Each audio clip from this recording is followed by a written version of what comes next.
Talvez estejamos vivendo hoje um dos momentos mais sombrios da história do Brasil. Contraditoriamente, nesse tempo em que a celeridade e a universalidade da informação rompem e desvelam quaisquer fronteiras, nesse tempo assistimos ao esplendor da ignorância, da desinformação e do obscurantismo. Talvez fosse assim o tempo todo, mas a restrição e elitização dos meios de comunicação impedissem que o distinto público se fizesse ouvir além dos círculos que frequentava. A internet destaramelou a língua e destravou a inibição de dezenas de milhares de brasileiros. É livre falar, é só falar, diria Milor Fernandes. E o que se fala? Humberto Eco, irritadíssimo com o que lia na internet, disse que as redes sociais haviam dado voz a uma legião de imbecis. No entanto, pelo menos no que toca ao caso brasileiro, não é bem assim. Quer dizer, não foi apenas a um grupo de iletrados, gente grosseira e abrutalhada, que as redes sociais deram voz e visibilidade. O analfabetismo político não é um privilégio daqueles supostamente incultos, rústicos, ou dos leitores da Folha de São Paulo, que opinam com a desinibição notável sobre qualquer assunto, de futebol à política, atropelando pelo caminho as relações internacionais, a cultura, a religião e a filosofia. O analfabetismo político nesses dias tão trevosos da história do Brasil dá os ares de sua desgraça no parlamento, no executivo, no judiciário ou no Ministério Público, na academia, nas igrejas, nas ditas altas rodas da dita alta sociedade. É claro, entroniza-se com fanfarras e foguetório nas redações de nossa gloriosa mídia, notadamente na mídia comercial e monopolista. Deixei de lado os economistas de mercado, os comentaristas da Globo News e da CBN, porque quero bem a alguns analfabetos e não quero alinhá-los a tal companhia. Aliás, fazendo um parêntese, se revela hoje que o Senac paga por uma palestra de um desses mervais da vida, R$375 mil com dinheiro público. Um verdadeiro escândalo. Uma coisa a ser averiguada. E sendo verdadeira, uma justificativa para acabar com o tal Senac e a irresponsabilidade que o dirige. Bertolt Brecht, com a agudeza que o fez um dos mais referenciados intelectuais do século XX, definiu para sempre o que é um analfabeto político. Para Brecht, o pior de todos os analfabetos é o analfabeto político, pelo extenso mal que causa à sociedade. Diariamente, os corredores desta casa e da casa ao lado atulham-se de pessoas assim. O Brasil, à beira da extinção, e os corredores dessa casa, as galerias, os nossos gabinetes e as comissões sufocadas por reivindicações corporativas. Aumento de vencimentos, ampliação de privilégios, isenções, exceções à regra, criação de castas, licença para o porte de armas, autorização para matar. O Brasil à beira da extinção e os ocupantes dos assentos dessa casa e da casa vizinha, ao lado, voltados para o próprio umbigo, cegos para a realidade das coisas. permutam, negociam uma pinguela, uma estrada, uma cisterna, um posto de saúde, uma agência do Banco do Brasil ou da Caixa Econômica, a nomeação de apaniguados, de cabos eleitorais, de compadres pela soberania nacional. Um cargo pela soberania do Brasil, que se lhes dá, desde que lucrem pichulecos, uma xanga, uma peita, uma molhadura, como diz o povo do nosso país. Para o analfabeto político, pouco importa se vendem as nossas terras e as nossas florestas, se entregam o nosso petróleo e as riquezas minerais, se arrasam o parque industrial brasileiro. Se, sob os aplausos da mídia venal, leiloam as hidrelétricas a preços de pipoca, entregando-a, pasmem, ó analfabetos, para empresas controladas pelo Estado francês, chinês ou italiano. A privatização brasileira entrega a empresas estatais de outros países, mas o analfabeto político não enxerga nada disso.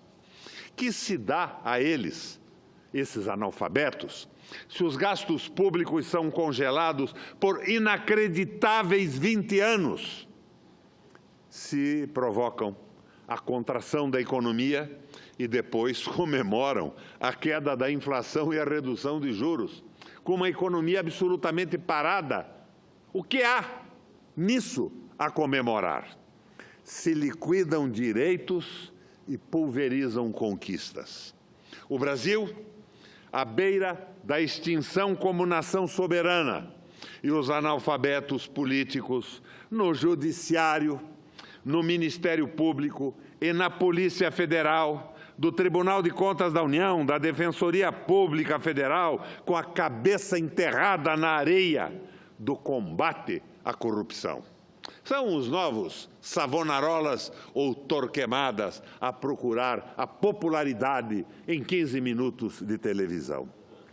Esses analfabetos políticos graduados não atilam que a grande corrupção, a maior de todas, a mãe das corrupções, é a entrega do país aos interesses imperiais, sempre a preço vil, sempre sob trâmites suspeitos, sempre promovidos por gente suspeita, por gente escolada em todo tipo de compra e venda.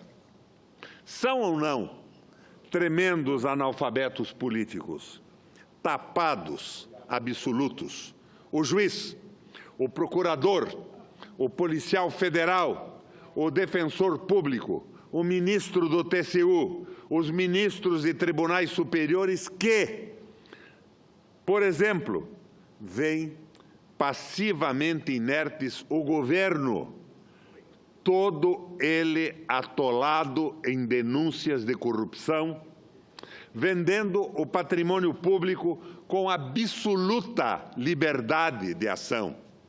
Ora, senhoras e senhores justiceiros, queridas e queridos, será que não ocorre às senhoras e aos senhores que são estas pessoas que deveriam estar na cadeia, pessoas que estão à frente da venda das hidrelétricas, do petróleo, dos minérios, de terras, da floresta amazônica, dos portos, dos aeroportos e das estradas? As senhoras e os senhores acreditam que desta vez eles estão agindo honestamente? São os mesmos que agiam ontem, que agem hoje nesse descalabro entreguista.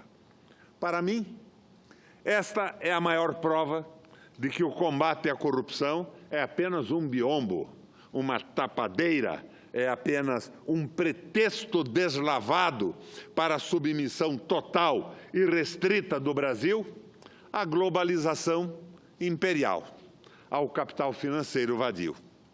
E pergunto, faço uma pergunta incômoda, não seriam também os corruptos os que fecham os olhos para a liquidação da soberania nacional, não seriam eles cúmplices dessa falcatrua inominável e abjeta?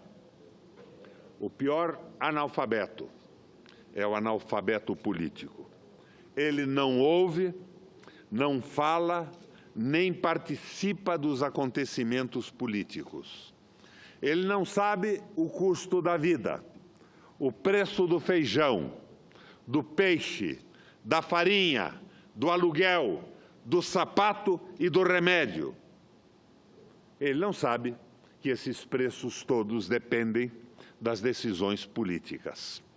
O analfabeto político não sabe, não quer saber, ou se sabe é conivente, porque é um quinta coluna ou um traidor que a desnacionalização do sistema elétrico e do setor petróleo, que a privatização da infraestrutura aeroportuária, rodoviária, ferroviária e hidroviária, que a desindustrialização e a primarização da economia brasileira levará ao país a se transformar num mero Estado associado a grandes potências, renunciando para sempre à soberania, à dignidade, o respeito, a autoestima, a honra, o desenvolvimento e a boa qualidade de vida para toda a nossa gente.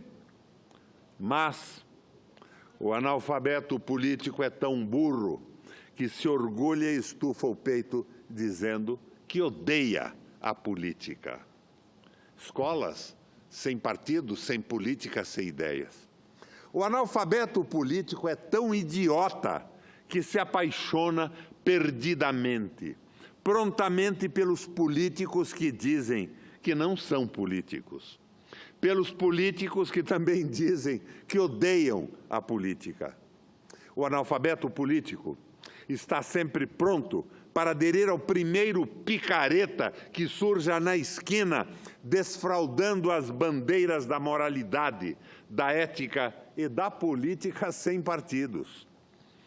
Os analfabetos políticos adoram os administradores, entre aspas, os técnicos, entre aspas, e os empresários, entre aspas, tidos como empresários de sucesso. Os analfabetos políticos têm queda por apresentadores de televisão, técnicos de vôlei, procuradores da República, juízes federais, ex-ministros do Supremo que namoram candidaturas à presidência da República. E não adianta os trágicos exemplos da história sobre esses salvadores da pátria, esses iluminados, estes apolíticos.